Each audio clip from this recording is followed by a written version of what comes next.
To commit suicide, therefore to put an end to the terrestrial life, which is the first purgatory, is it prejudicial to the salvation?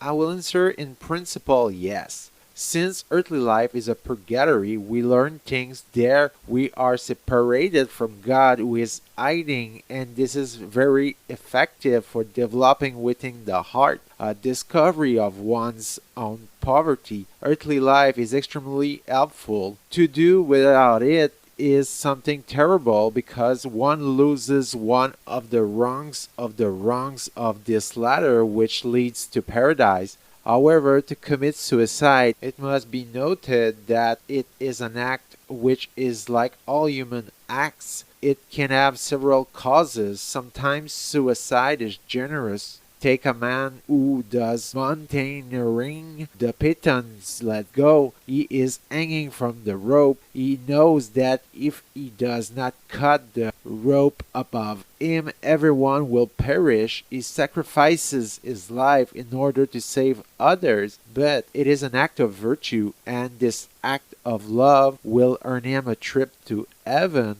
Conversely, extreme reverse. Let's take a man who commits suicide to hurt someone. He does it on purpose. For example, his fiancée abandoned him on purpose so that she suffers all her life. He commits suicide in front of her. We have cases like that of men who, so that the other is no longer happy, go as far even to kill children. He takes them with him to their death. To die in such an act of wickedness is a very serious sin. Obviously, there is a lot of weakness, of despair, of suffering in the one who does this, of anger. However, this is extremely serious. Such an act, this man will need at least terrible purgatory measure. He will blame himself for it for quite a long time, and at worst, if he does not give in to Christ, who asks him to change his heart, to renounce this anger, it can be worth that he freely damns himself eternally. He is so proud. Between the two, there are the majority of suicides that we think of which are done of weakness. We saw a despair, a very heavy anguish, something that weighs on us from a psychological or moral point of view. Even Saint Thérèse of the Child Jesus, when she was confronted with the night of the spirit, the separation from God, who no longer spoke to her, all alone in bed, despair with tuberculosis, she says, after going through this, I now understand why those who kill themselves do so. But she didn't kill herself. She was right. By leaving her suffering to the end, at that time there were no such thing as painkillers. We can say that she did her purgatory on earth, confronted with the same sufferings with medicines, which now can relieve almost everything. We must do everything to hold out in these painful moments, do everything to hold out, because sometimes the last moments of earthly life, those moments that we do not like, teach us more to prepare for salvation than all the rest of our life, which may have been glorious, a career, an occupation, or even turmoil. Obviously, it's easy to say this, and if little Thérèse had committed suicide, she would have been welcomed on the other side full of love, and Christ would have raised